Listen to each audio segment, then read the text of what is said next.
বেলা যত গড়াবে ততই আমরা বিজয়ের দ্বারপ্রান্তে এগুতে থাকব। কুমিল্লার দেবিদ্বারের গোপালনগর উচ্চ বিদ্যালয় কেন্দ্রে ভোট দিয়ে কথা বলেন 11 দলীয় জোটের এনসিপির প্রার্থী আবুল হাসনাত আব্দুল্লাহ। বেলা গড়ানোর সাথে সাথে ভোটের যে পরিস্থিতি সেটা কতটা পরিবর্তন হয়, উৎসাহটা আমরা আশা করি সেটা বজায় থাকবে এবং মানুষ সবাই উৎসাহে ভোট দিতে আসবে।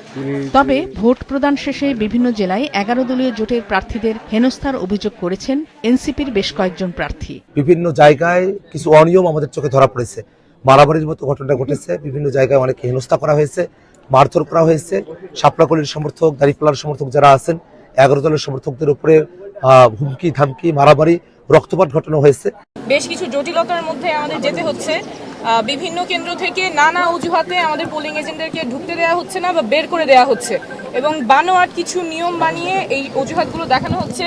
কাউকে বলা হচ্ছে যে আপনারা তো এখানকার ভোটার না, অথচ এরকম কোনো নিয়ম নাই যে পোলিং এজেন্ট হতে হলে এই আসনের ভোটার হতে হবে। এদিকে সুষ্ঠু নির্বাচন হলে জনগণের রায় মেনে নেওয়ার কথা জানান কুমিল্লা ও পটুয়াখালী সহ বিভিন্ন জেলার 11 দলীয় জোটের জামায়াতে ইসলামের প্রার্থীরা। এভাবে যদি নির্বাচন চলে তাহলে মানুষের প্রত্যাশিত যে নির্বাচন সেটা নিশ্চিতভাবে আমরা আশা করি, এবং নির্বাচনে যদি কোনো ধরনের ষড়যন্ত্র না হয়, সুষ্ঠু নির্বাচন হয়, তবে বাংলাদেশ জামায়াতে ইসলামী বিজয়ের আশা রাখি। আমি যতটুকু দেখেছি রাস্তাঘাটে যারা ভোট দিয়ে গিয়েছেন তারা আমাকে খুবই আশ্বস্ত করেছেন যে আপনি নিশ্চিন্ত থাকেন, বাহুফলে দাঁড়িপাল্লার ব্যাপক বিজয় হবে ইনশাআল্লাহ। ভোটের পরিবেশে সন্তুষ্টি জানিয়ে বিএনপির উপর আস্থা রাখার আহ্বান জানান দলের সিনিয়র নেতারা। কক্সবাজার, চট্টগ্রাম, পটুয়াখালী, সিরাজগঞ্জ ও নরসিংদী সহ বিভিন্ন জেলায় ভোট দান শেষে জয়ের ব্যাপারে আশাবাদ জানান তারা।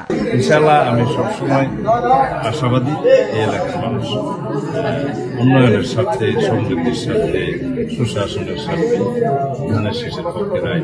শ্রদ্ধা জ্ঞাপন করছি বাংলাদেশের গণতন্ত্রকামী মানুষ যারা রাস্তায় নেমে তাদের অধিকার আদায় করেছে। আমি শ্রদ্ধা জ্ঞাপন করছি দেশনেত্রী বেগম খালেদা জিয়ার প্রতি। সিরাজগঞ্জ চিরকালই বিএনপির একটা শক্ত জায়গা।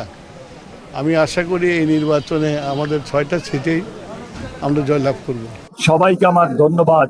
তারা অত কষ্ট করে মহিলা বোনরা ভাইয়েরা লাইনে দাঁড়ায় আছে, দেখতেছেন এরকমটা তো গত 17 বছর হয় নাই, যেটা একটা আল্লাহর রহমত, আল্লাহর দয়া।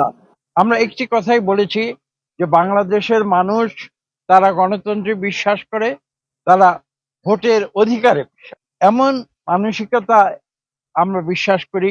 সেটা হচ্ছে এই যে আমরা না খেয়ে থাকতে রাজি আছি, কিন্তু ভোট না দিয়ে থাকতে রাজি নয়।